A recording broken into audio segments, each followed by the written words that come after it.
@ecomedios.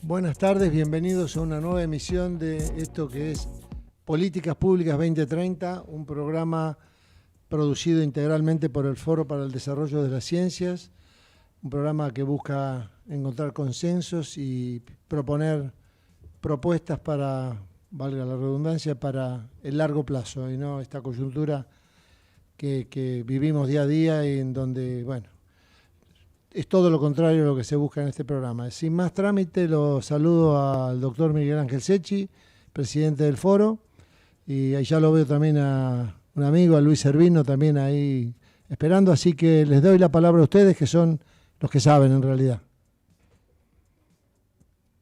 Buenas tardes, Horacio.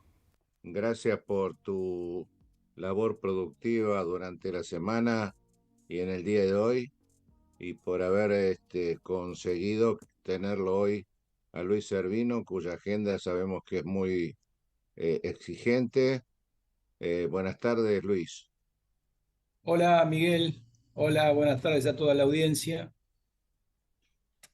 Bueno, Luis,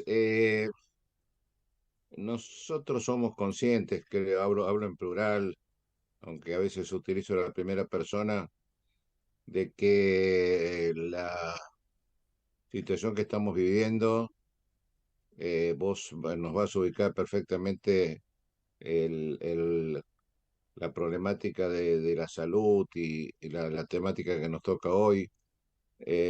Sabemos que estamos viviendo momentos difíciles en general, o sea, multisectorial, multidisciplinario. Entonces, a lo mejor unas palabras tuyas donde nos ubiquen, eh, cómo estás viendo los sistemas de salud, o como dijo alguno, los sistemas de enfermedad, aunque sea unos minutos, en este contexto tan difícil, y no de tirarnos directamente en el tema que nos ocupa, que es la calidad, que por supuesto es muy importante. Pero primero tus conceptos, Luis, que siempre son tan claros.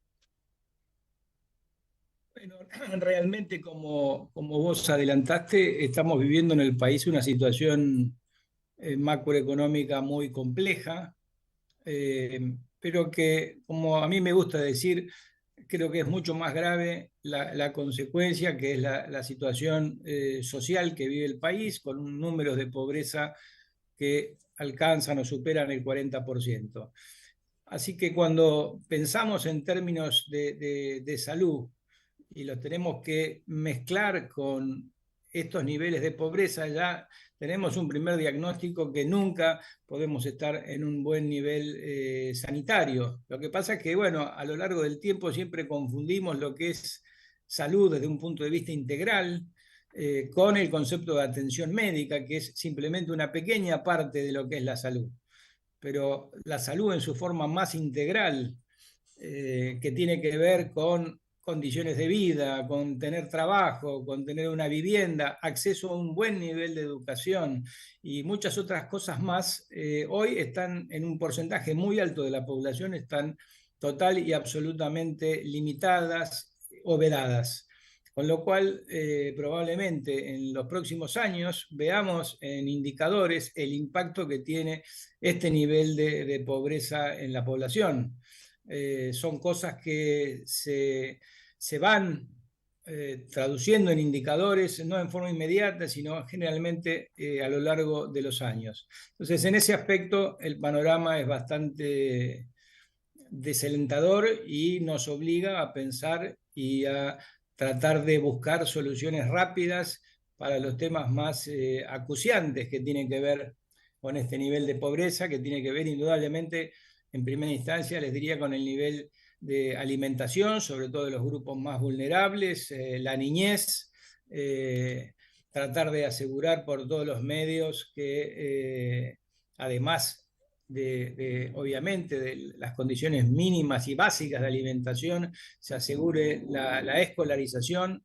Hoy estamos viendo que hay muchos problemas en los grandes bolsones de población, el Gran Buenos Aires, primero y segundo cordón, las zonas más alejadas del país, con lo cual, bueno, el diagnóstico es ese, no es nada nuevo lo que estoy diciendo, y creo que, bueno, es menester por ahí recordar ante esta situación la famosa frase que nos dejaba hace más de 50 años Ramón Carrillo, donde decía de una forma u otra que las virus y las bacterias son enemigos muy chicos frente a la pobreza. ¿Sí? Ella lo había denunciado esto, lo había relatado hace 50 años, y hoy poco se lo reconoce porque en el mundo después hubo otros, pero muchos años después, que fueron tomando ese concepto de salud en forma integral y vinculándolo con esto, con, digamos, las condiciones de vida. Y se le olvidó un poco a Carrillo, que fue el primero en la Argentina, fue nuestro primer ministro de Salud y tuvo ese concepto central. Hoy lo estamos viviendo y lo estamos palpando muy cerca de todos nosotros. Así que mi primera aproximación al tema de cómo está la salud hoy en términos generales es esa. O sea, relacionado, en dos palabras, relacionado con los condicionantes en que la forma en que la gente vive. Sí, por Eh, supuesto. Es una relación total y absolutamente estrecha entre condiciones de vida y salud. Eso ya, digamos, está aceptado, digamos, a nivel mundial. Te repito, lo que pasa es que, sobre todo es el sector más medicalizado, cuando piensa en salud, en realidad lo que está pensando es en la atención médica, a ver si el paciente tiene acceso o no, y va a atenderse a un hospital o va a atenderse a través de su obra social, y eso simplemente es una pequeña porción de la salud. Lo que tiene muchísimo más peso es la posibilidad de acceder a un trabajo digno, tener una vivienda en condiciones de habitabilidad, tener acceso a la educación. Bueno, todas esas variables socioeconómicas son las que determinan la salud de una población. Hace muchos años un economista de la salud decía, bueno, si uno quiere saber la salud de una población, no me digan cuánto gasta en atención médica, díganme qué PBI tiene por cápita. Entonces, cuando vos revisás más o menos el nivel de PBI por cápita de los distintos países, vas a ver que coinciden sus indicadores macros en salud con el nivel de ingreso per cápita. Y como te decía al principio, bueno, probablemente tarde un tiempo en empezar a traducirse en indicadores esta situación que estamos viviendo ya en los últimos años, ¿no? De pobreza, de marginalidad, y sobre todo también que lo ligo mucho a la salud, que tiene que ver con la pauperización de la educación. Chicos que primero que no terminan la escuela primaria, ni que hablar de la escuela secundaria, que los que lo terminan tienen serias dificultades para entender un texto, ¿saben? Salen de la escuela apenas, digamos, conociendo cosas básicas de castellano o de matemáticas, haciendo cosas muy, muy esenciales, ¿no es cierto? Y eso, digamos, nos debe hacer reflexionar que el gran elemento equitativo, ¿no? Para distribuir posibilidades y recursos en el futuro tiene que ver con un acceso lo más equitativo e igualitario a la educación. ¿Sí? Por ahí lo que somos de otra generación, recordamos el nivel que tenía la escuela pública, que creo, por muchas razones que exceden lo que podemos hablar hoy, se ha ido deteriorando progresivamente, ¿no? Y eso creo que los próximos gobiernos que tengamos van a tener que poner el foco en ese tema. a propósito, Luis, sabemos de tu gestión con los pacientes, de la práctica médica que has llevado durante gran parte de tu vida, tu gestión docente y también tu gestión al frente de la superintendencia. Entonces, yendo a un pasado de alguna manera no tan prolongado, ¿advertís en los últimos años algún cambio positivo o negativo? Mira, la realidad es que, bueno, esto por ahí nos hace sentir un poco más viejos porque dicen o le achacan siempre a los viejos que dicen o piensan que todo tiempo pasado fue mejor.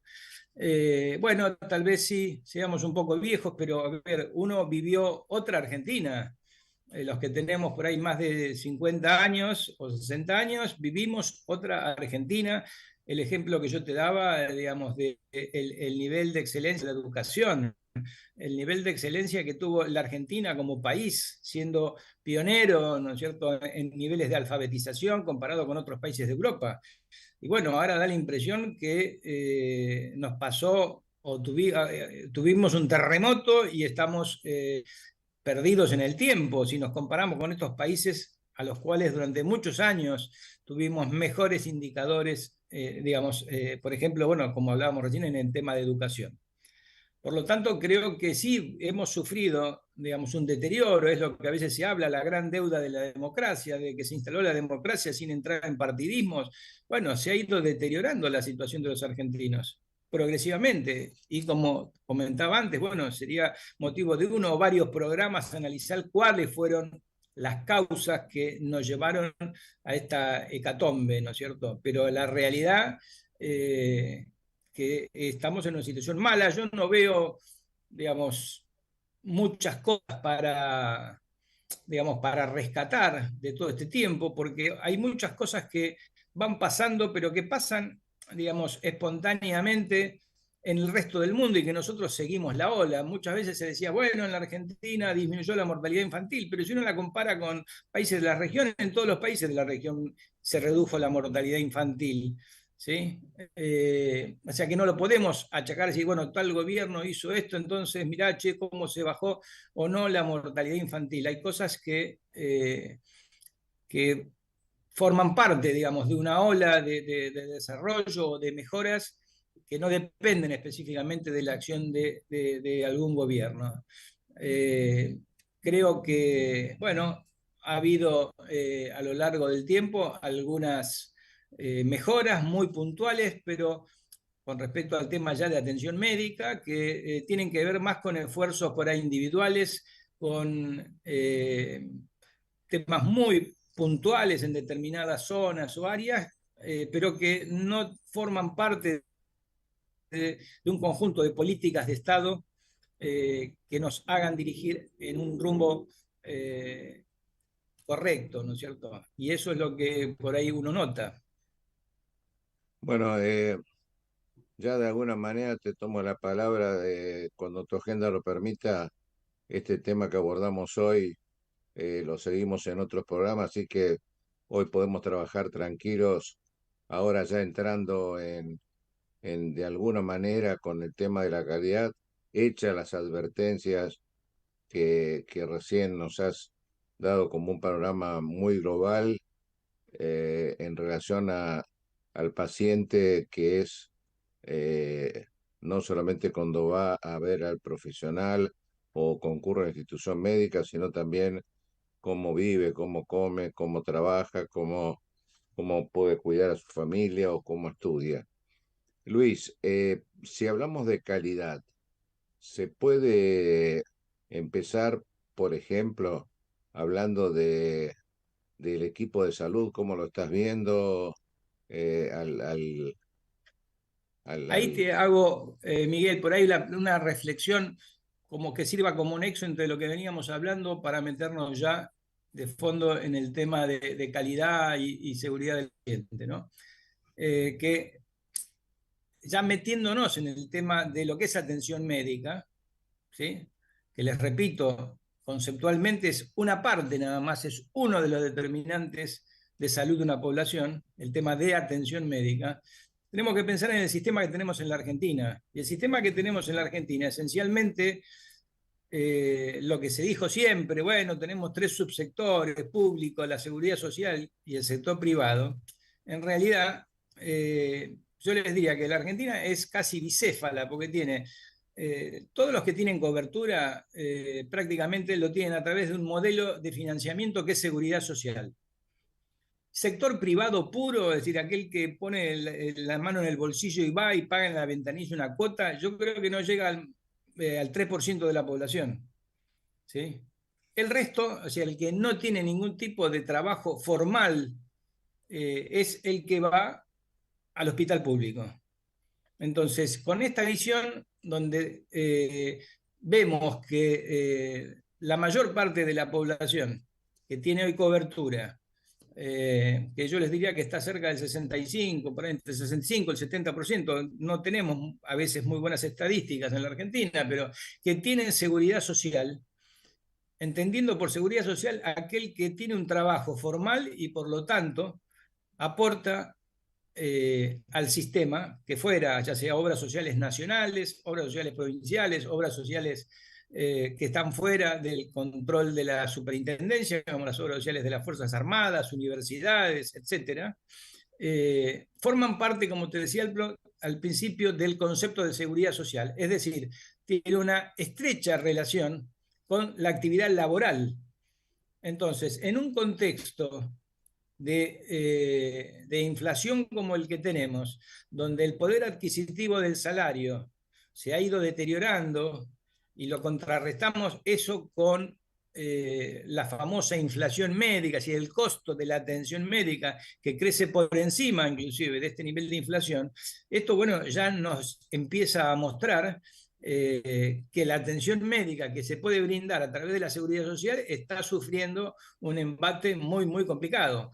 Para decirlo más sencillamente, hoy los recursos que tenemos para dar el nivel de atención que necesitaríamos dar no alcanzan, ¿sí? Y no alcanzan todo el sistema de la seguridad social. Sector público, digamos, probablemente ni que hablar también, tiene indudablemente un nivel muy bajo de ingresos y recursos para hacer frente a las necesidades que hoy tiene la gente, ¿no es cierto? Y el sector privado, que fue un sector que en la Argentina creció mucho, hasta que nuestros legisladores se metieron las narices en el tema y hicieron una ley que empezó a regular cosas que en realidad ni siquiera deberían haber regulado en su mayoría.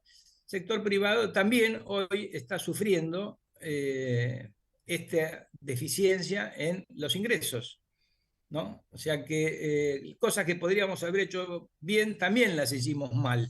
Y no fue un sector político, por ejemplo, la ley actual de medicina prepaga fue votada prácticamente por unanimidad.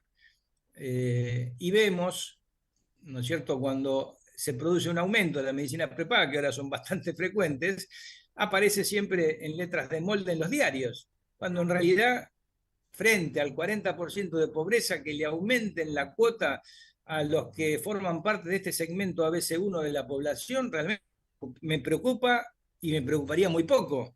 A mí me preocupan más los que van al hospital, porque no tienen otra cosa. Me preocupan más los asalariados que con sus aportes y contribuciones tratan de mantener un sistema de obras sociales, no ese segmento puro, como te decía, de 2,5-3% de la población, que son los que están con la cabeza fuera del agua. Así que eso te lo quería también adelantar antes de meternos en el tema de calidad, porque es una radiografía ya del sistema de atención médica de Argentina, cómo está organizado, ¿sí? No sé si de eso, digamos, te quedó alguna duda, ¿no? No, no, no, duda ninguna. Precisamente yo, eh, pensando en que sufrimos una pandemia hace muy poco tiempo y no sé si hemos salido todavía porque se suman otros problemas de tipo endémico que están algunos en estudio o algunos en preocupación, me había animado dejando muy en claro esto que estás diciendo, a ver cómo veías para entrar por algún lado al tema de calidad, a la situación del equipo de salud, tanto en la remuneración, en los cuidados que se merecen tener, la motivación, digamos. Mirá, la pandemia no fue un hecho menor, indudablemente fue un fenómeno a nivel mundial, eh, y en un sector importante de la salud pudimos sortearla porque en un determinado momento años antes de la pandemia, a través de un proyecto de DNU, conjuntamente con el doctor Kochler, que vos conocés, redactamos ese DNU que se fue el 908, donde ahí, mucho antes de que viniera la pandemia, creamos un fondo anticíclico para catástrofes, emergencias y pandemias, viendo lo que estaba pasando en Oriente con la gripe aviar y con otras expresiones, y nos planteamos, bueno, si esto nos llega a pasar en algún momento en la Argentina, no sabemos cómo lo vamos a resolver. Y pensando que nos iban a vetar ese artículo que pusimos en este DNU, les repito, 908 del 2016, se creó un fondo de 5.000 millones que fue acrecentándose a lo largo del tiempo, que fue lo que sirvió para financiar la caída de aportes de las obras sociales durante la pandemia. Hay obras sociales que fueron muy castigadas por el cese total de actividad. El ejemplo más típico por ahí es el de los gastronómicos. Todos los bares estaban cerrados. Sin embargo, la obra social no tuvo caída de aportes porque se echó mano a este fondo que había sido pensado años antes.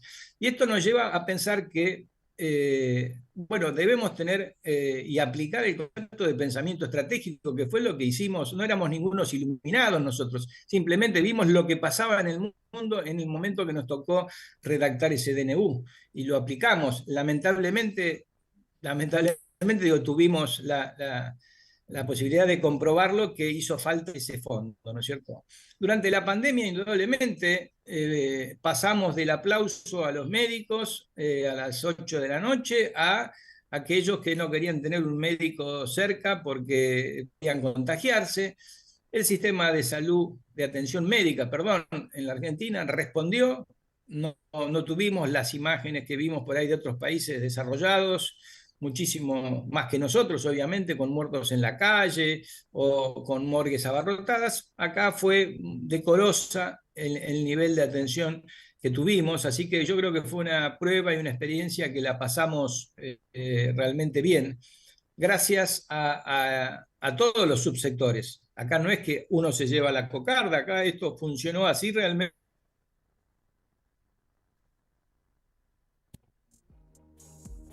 Les tocó actuar y todos estuvieron a la altura de las circunstancias. Así que eso no, realmente no podemos objetarlo, ¿no es cierto? No sé si eso Pero, es un poco lo que vos querías saber con respecto a la pandemia o el desarrollo durante pero la pandemia, ¿no? si ese, mi pregunta, o sea, está muy bien lo que vos estás aclarando. Yo digo si ese reconocimiento, que en principio era un aplauso motivador, eh, se pudo mantener y seguir revalorizando al equipo de salud en general, o está sufriendo las mismas dificultades de los pacientes en los temas de Creo que calidad o remuneración. la memoria del usuario del sistema de atención médica generalmente a veces es muy corta, y cuando la atiende el médico y el médico lo salva, como dice el viejo dicho, se salvó gracias a Dios. Si el paciente muere fue por culpa del médico. Creo que ya digamos, habiendo pasado la pandemia, digamos, ese reconocimiento de todo el sector, que no es solamente médico, son los enfermeros, kinesiólogos, todo el personal de atención médica vinculado con la salud, digamos, fue perdiendo de a poco y volvió a su estatus anterior. Por ahí lo que es más importante, entender que esa gran sobrecarga de estrés y trabajo que tuvo el personal de atención médica, hoy se está viviendo como un retroceso, ya que cada vez hay menos profesionales que quieran seguir con su trabajo de atención médica, cada vez está costando más conseguir determinadas especialidades, y es un fenómeno que no es local. A nivel internacional está pasando exactamente lo mismo. Hay países con sistemas totalmente consolidados, modelo Inglaterra. Me tocó estar en Oxford hace no mucho tiempo. Están desesperados porque no consiguen sus famosos GP o médicos de cabecera. En Estados Unidos pasa lo mismo. Hay determinadas especialidades sumamente críticas que no se consiguen profesionales. Eso te diría que fue un fenómeno que apareció después de la pandemia. Habrá que analizarlo, ¿no? ¿Por qué está ocurriendo esto? Luis, ¿nos das un minutito y volvemos contigo? Bueno, perfecto. Gracias. Ecomedios.com AM1220. Estamos con vos. Estamos en vos. La Posada Morada dos Ventos te espera en Pipa, la mejor playa del nordeste de Brasil. Única por su bahía con delfines. 12 exclusivos departamentos y 3 piscinas circulares en medio de un jardín tropical. Podés venir con cualquiera de las vacunas aplicadas en Argentina. www.moradadosventos.com. Morada Dos Ventos, Pipa, el primer lugar cuando decidas viajar. Mirá, respirá, disfrutá su gastronomía, despejate. Entre Ríos hace bien. Gobierno de Entre Ríos. Informate en ecomedios.com. Seguinos en TikTok, @ecomedios1220.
Bueno, y continuamos con el programa después del corte, así que Miguel, podés retomar.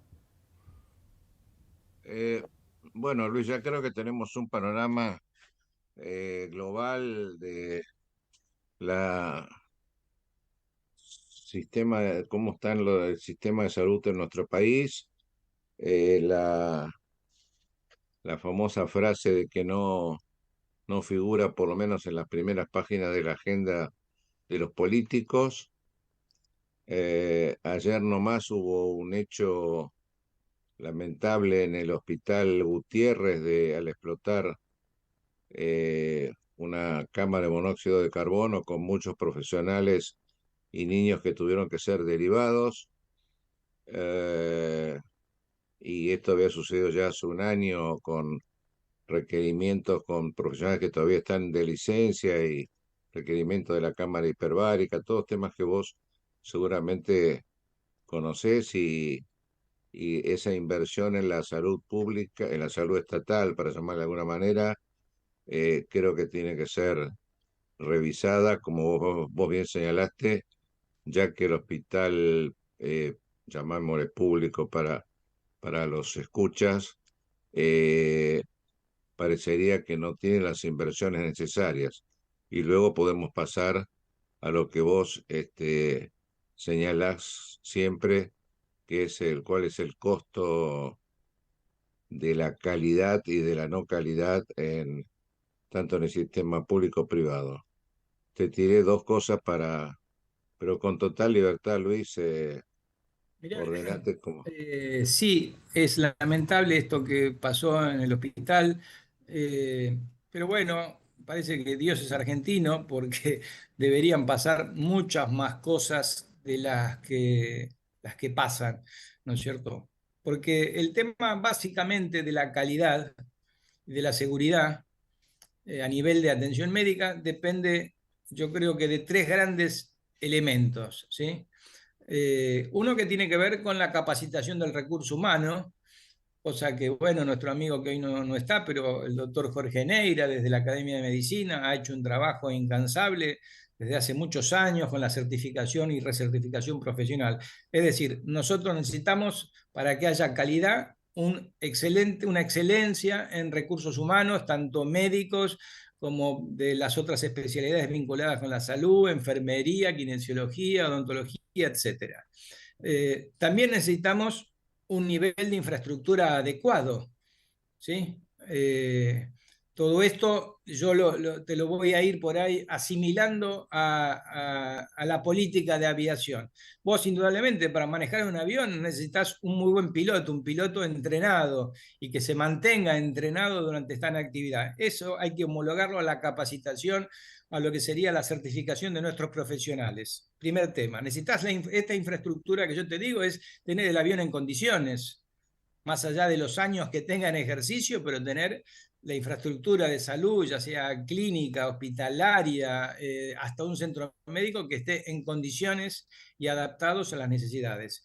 Pero además de estas dos cosas, necesitas los protocolos, que la aviación también lo tiene, y en eso fue pionero la aviación, en tener protocolos y manuales que el piloto, cuando se sube al avión hasta el momento que se baja, los tiene escritos, los consulta y los sigue al pie de la letra. Causa por la cual, te diría, son mínimos los accidentes aéreos que hay, y muchas veces ocurren cuando se alteran alguna de estas tres variables que yo te digo, cuando el piloto no está con el nivel de entrenamiento que tiene que tener y genera una falla humana, cuando el avión no está mantenido, o cuando no se sigue el protocolo, ¿sí?, de todo lo que es el chequeo. De esa política de seguridad y calidad en la prestación de servicios, creo que uno debería hoy recordar. Hoy es un día especial porque mañana se cumplen 20 años de la muerte de John Kirkland, un importante cirujano, digamos, americano, pionero en la cirugía cardiovascular, que fue famoso por dos cosas. Primero, porque revolucionó la circulación extracorpórea y mejoró muchísimo todo lo que es la bomba de circulación extracorpórea que se utiliza para la cirugía cardiovascular.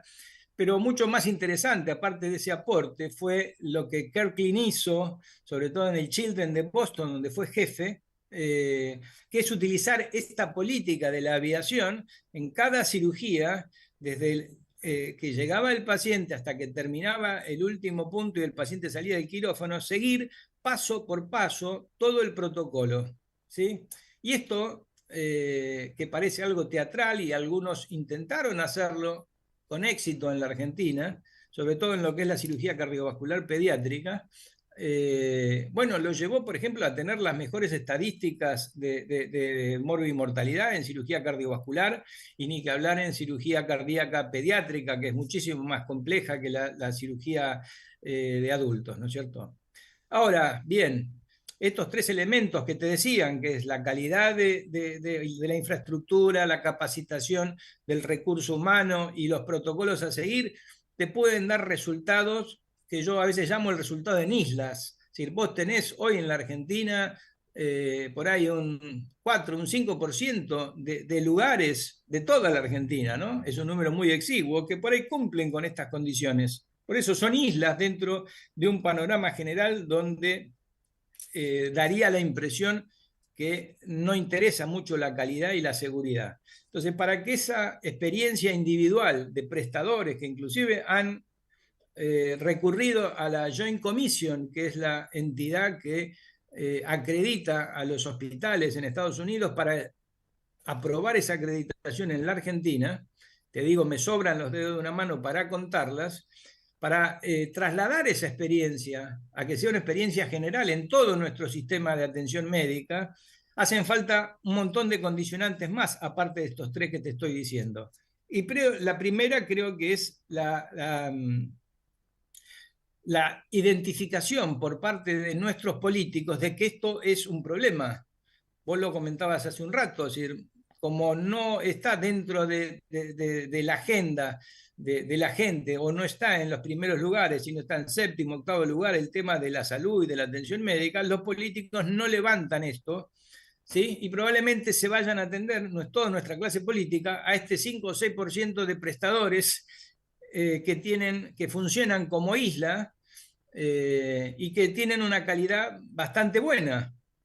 Entonces, se olvidan de empezar a legislar para que este fenómeno de calidad de muy pocos prestadores se extienda a todos los prestadores del sector público y del sector privado. Es decir, que podamos hacer que esta experiencia se globalice dentro de la Argentina, ¿no es cierto? Y para eso hacen falta, obviamente, que la clase política, como te decía, lo identifique como un problema, se traduzca eso después probablemente en algunas normas jurídicas que se cumplan, algunas que te diría que son bastante sencillas, pero que contemple que haya premios, restricciones, ¿no es cierto?, para los que no cumplen con esas normas. Te voy a dar un ejemplo muy sencillo, por ejemplo. El sector de Seguridad Social Nacional, que tiene alrededor de 15 millones de beneficiarios, si un prestador quiere ser prestador de estas obras sociales, ¿sí?, que son alrededor de 300 obras sociales en la Argentina, la Superintendencia de Salud, que es su autoridad de aplicación, le exige que tenga lo que se llama un número de prestador. ¿Qué es el número del prestador? Es un trámite burocrático que no me dice absolutamente nada de ese prestador. No me dice si tiene buenos resultados, si tiene malos resultados, qué nivel de calidad o de atención que tiene. Absolutamente nada. Con lo cual, en nuestra gestión no llegamos a tiempo, pero digamos, queríamos proponer, en un horizonte, hablábamos en ese momento del año 2025-2026, dar un mensaje claro a los prestadores diciendo: señor, si usted quiere ser prestador de la seguridad social, va a tener que estar acreditado en el año 2025 o 2026. En ese momento estamos hablando del año 2016, ¿no? Le dábamos un horizonte temporal para que se adecue tanto con su recurso humano, con sus programas de atención, como con su infraestructura para poder ser acreditado. Yo, como superintendencia, no tenía el poder de policía ni me interesaba ir y clausurarlo. Yo lo que le iba a decir es: para atender nuestros beneficiarios, usted tiene que estar acreditado. Y le doy todos estos años para que se adapte a esa nueva realidad. Entonces, esto nos parecía que era una cosa sumamente instrumental para que la clínica, el sanatorio, tuviera un estímulo para poder atender a la seguridad social. Esto no lo inventamos nosotros, de alguna manera se hace en Estados Unidos. Los prestadores no se acreditan en forma obligatoria. La acreditación de los prestadores a través de la Joint Commission en general es voluntaria, pero el que no se acredita habitualmente no consigue contratos ni del Medicare ni del Medicaid, que son los dos grandes financiadores del sistema de salud americano. Entonces, a ninguna institución importante se le ocurriría no someterse a la tarea de acreditar sus servicios, ¿no es cierto? Por eso, como te decía, necesitamos que el Estado, en sus diferentes estratos, esté involucrado, ¿sí?, en este tema y baje línea. Por otro lado, también necesitamos trabajar en el empoderamiento del usuario. La verdad que hoy la mayor parte de los usuarios ni conocen, ni saben lo que es este concepto de acreditación sanatorial, lo que es el concepto de certificación de los profesionales. Creo que eso hay que estimularlo, hay que empoderar al usuario para que él nos empiece a exigir elementos para que vayamos a tomar el rumbo de la calidad, ¿no es cierto? Luis, sin perjuicio de ese empoderamiento y sin entrar en nombres propios ni partidos políticos, ¿por qué crees que lo que ustedes hicieron, creo que escasamente un año o aproximadamente, Casi 2 años. Casi 2 años, que dejaron muchas semillas positivas, luego no se continúa? ¿Es un tema de costo de afrontar esta política o es un tema de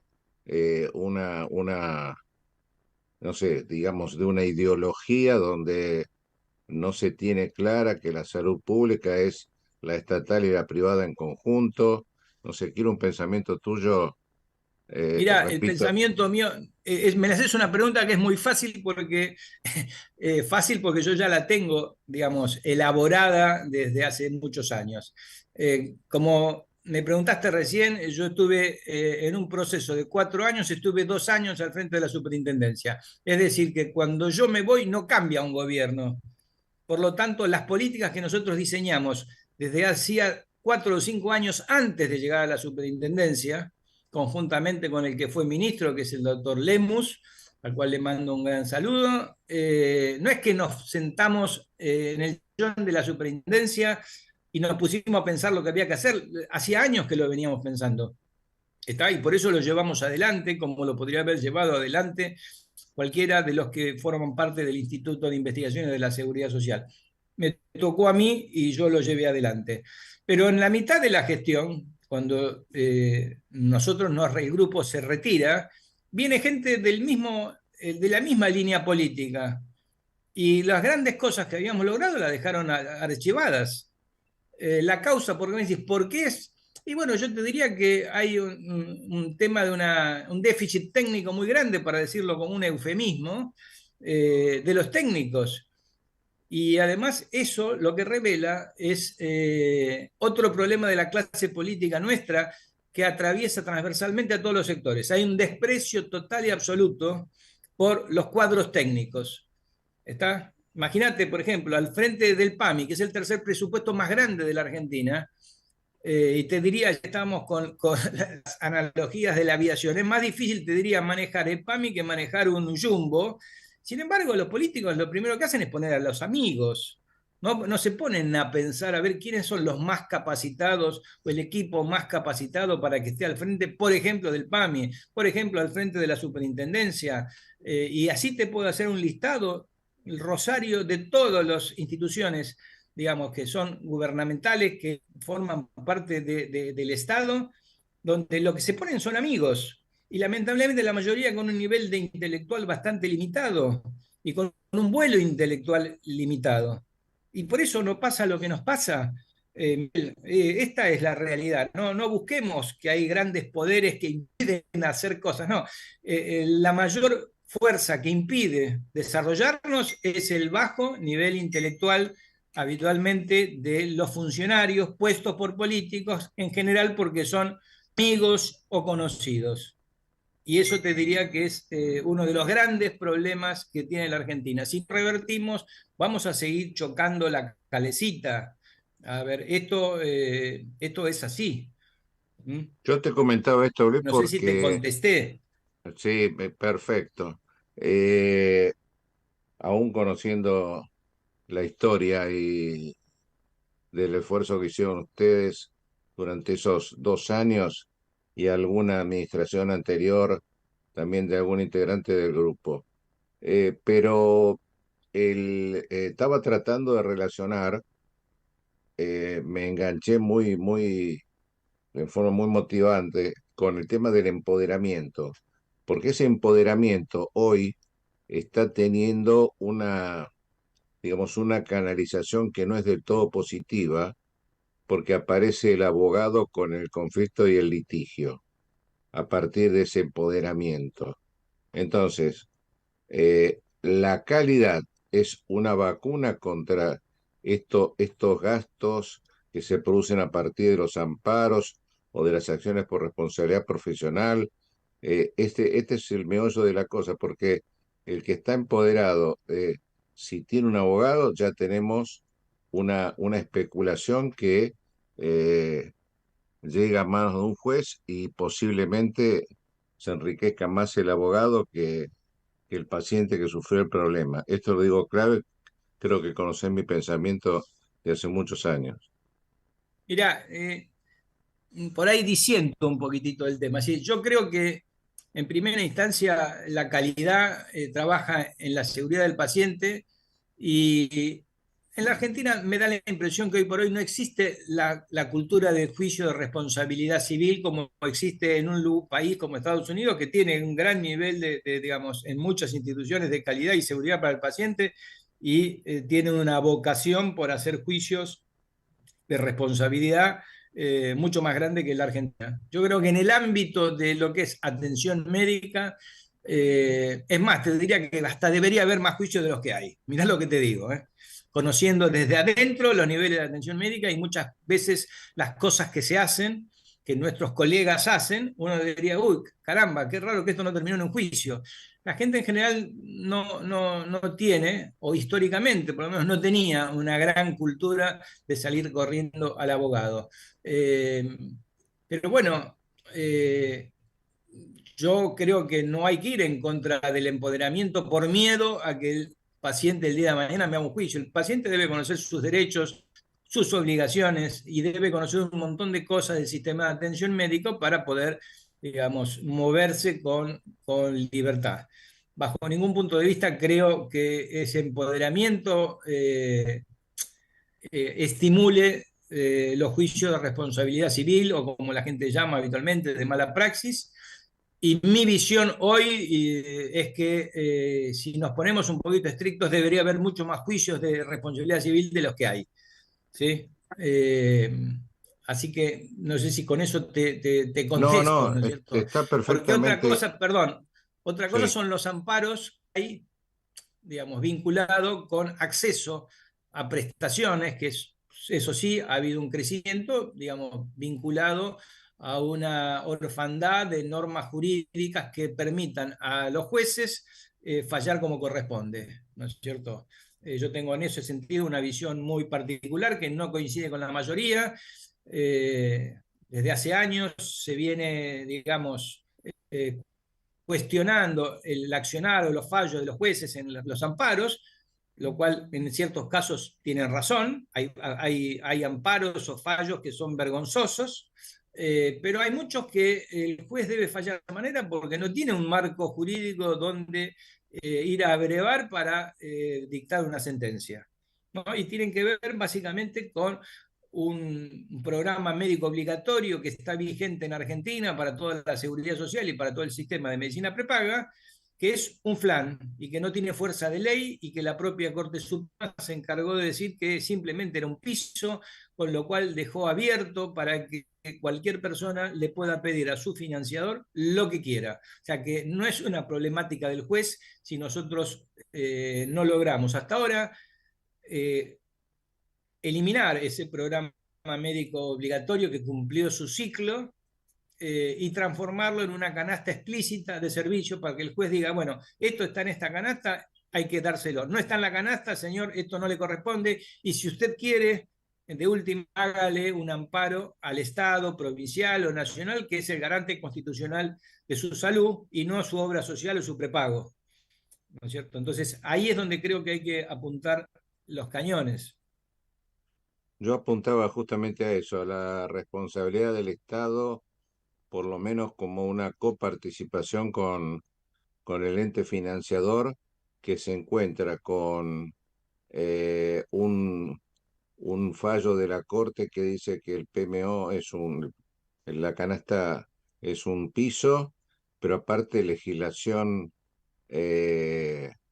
también por diputados o senadores que poco conocen del tema y habitualmente el asesoramiento es un poco precario y el PMO se encuentra también aumentado por leyes que no dicen quién se hace cargo de ese gasto. O sea, me parece a mí que ese es un tema a trabajar y mucho por ejemplo, con la agencia, que sé que estás de acuerdo o posiblemente tengas algo que decirme respecto a la agencia. Sí, vos te referís a la Agencia de Evaluación de Tecnología. Sí, Nosotros en su señor. momento elaboramos el proyecto, lo discutimos en el Congreso, no salió en el Congreso, pero bueno, la agencia es quien debería, en el momento en que exista, es actualizar esa canasta de servicios. Hoy el tema es que hoy no contamos con esa canasta, hay algunos sectores, inclusive la gestión actual de la superintendencia está trabajando. Todavía no vimos los resultados. Nosotros en nuestra gestión llamamos a 2 licitaciones para que se reevalúe y se evalúe el PMO y transformarlo en esta canasta. hasta que yo me fui, un trabajo que no se había terminado, y hasta que no tengamos esta canasta de servicio con fuerza de ley, donde un juez pueda fallar de acuerdo al escrito en esa nueva norma, van a seguir los amparos, van a continuar. Y te repito, no es un problema de los jueces ese tipo de amparos. A ver, yo te puedo decir que hay otros amparos que sí son vergonzosos o son fallos malos. Yo acabo de tener uno, por ejemplo, hace poco en la obra social, de un amparo por algo que no sabemos si va a ocurrir. Es un afiliado que fue a pedir un amparo, un afiliado que está en actividad, que se va a jubilar dentro de 9 meses a 10 meses, y fue a pedir un amparo para que dentro de 10 meses, si es que llega, ¿no es cierto?, no lo pasemos a PAMI, se quede en la obra social. O sea, y el juez le dio un amparo a algo que en realidad hoy es una entelequia prácticamente. El afiliado hoy no tiene ningún conflicto. Es un conflicto ulterior. Una sentencia de futuro le dio. Es una sentencia, así se ve que su señoría sabe que existe el dólar futuro, él está haciendo sentencias a futuro, ¿no es cierto? Hoy por hoy deviene casi en abstracto esta situación, porque está pidiendo algo que le va a pasar teóricamente, porque no es que tiene un rechazo de la obra social diciendo, no, usted señor tiene que ir a PAMI. Él interpreta que lo van a pasar a PAMI y por eso fue y pidió un amparo. Antes de que suceda el hecho. Esos amparos sí son vergonzosos y hay otros también de ese estilo, pero hay muchos otros que tienen que ver con esto que yo te comentaba, que es los jueces no tienen un marco claro con fuerza de ley para decir, señores, esto le corresponde, esto no le corresponde, que de ninguna manera vulnera la institución del amparo. Lo que pasa es que el amparo hay que direccionarlo a, como te decía al comienzo, a quien es el garante constitucional de la salud, que es el Estado. Y en ese sentido, quien abrió este camino para modificar las cosas fueron algunos amparos, sobre todo provenientes de Córdoba, donde no solamente empezó a hacer que una obra social o un prepago pague determinada prestación, sino también puso en la mesa al Estado Nacional y al Estado Provincial. A partir de ahí, digamos, los amparos que empezaron a salir en estos términos empezaron a involucrar al sector público, o sea, me refiero al Estado Nacional, para que colabore con el financiamiento de prácticas de altísimo costo, ¿no es cierto? Yo toqué este tema y ya va la última pregunta, Luis, y ya sabes que este micrófono es tuyo cuando tu agenda lo permita para continuar con este tema. Es porque hay una relación entre calidad y conflictividad. Y no hablo de judicialización, pero por lo menos de disconformidad tanto del que trabaja como del paciente. Entonces me parece que la calidad en ese caso podríamos decir que es una vacuna contra las acciones de responsabilidad o amparos o conflicto, pues si no el médico también se siente atacado a veces injustamente por el sistema de salud que no le provee lo que corresponde. No, bueno, estoy de acuerdo que si vos trabajás con normas de calidad y de seguridad, vas a tener mucho menos litigiosidad. Y eso casi uno podría decir es una obviedad, ¿no es cierto? Que si vos trabajás como ser el equilibrista, si trabaja con red abajo, y bueno, va a tener probablemente prácticamente muy pocas posibilidades de accidentarse. Bueno, hay esa analogía, también uno podría llevarla a los colegas, que también deberían reflexionar, porque el colega puede estar muy bien capacitado, muy bien formado y certificado, pero nosotros decíamos que el tríptico básico para asegurar calidad tenía que ser no solamente la capacitación del profesional, sino la infraestructura en la cual va a desarrollar su profesión y los protocolos que va a seguir. Por eso a veces la responsabilidad del médico cuando va a una clínica o a un lugar es decir, no, yo en estas condiciones no opero. Y no hay muchos que hagan eso, ¿está? Y eso también creo que es una responsabilidad del médico muy importante. Tu famosa frase que escuché cuando era superintendente con Luis, vos sabés que la amistad no tiene que prohibir el elogio. Cuando calificabas a las instituciones, ¿cómo era esta cuestión de que no estaban capacitadas para atender. Lo que yo digo es en base a lo que comenté antes, ya como para cerrar el programa, te lo digo, y se lo dije a una reunión que tuvimos con todos los jueces en San Luis. La mayor parte de las instituciones en Argentina que no están acreditadas, una enorme mayoría no están capacitadas, no están en condiciones de atender seres humanos. Eso es ahí. Lo que pasa es que, bueno, uno que tiene muchos años de médico sabe que es difícil terminar con la vida de una persona. El ser humano es bastante resistente, ¿no es cierto? Y resiste justamente a instituciones que no están preparadas ni capacitadas por ahí para atender desde el punto de vista de su infraestructura y muchas veces también del tipo de recurso humano que contrata. Luis, muchísimas gracias. Perdón el poco tiempo que pudimos, pero cuando tu agenda lo permita, ya se comunica a la producción para continuar con este tema. Bueno, muchas gracias a ustedes y al foro por la invitación y estamos siempre en contacto. Un saludo para todos los oyentes. Chao, un fuerte abrazo.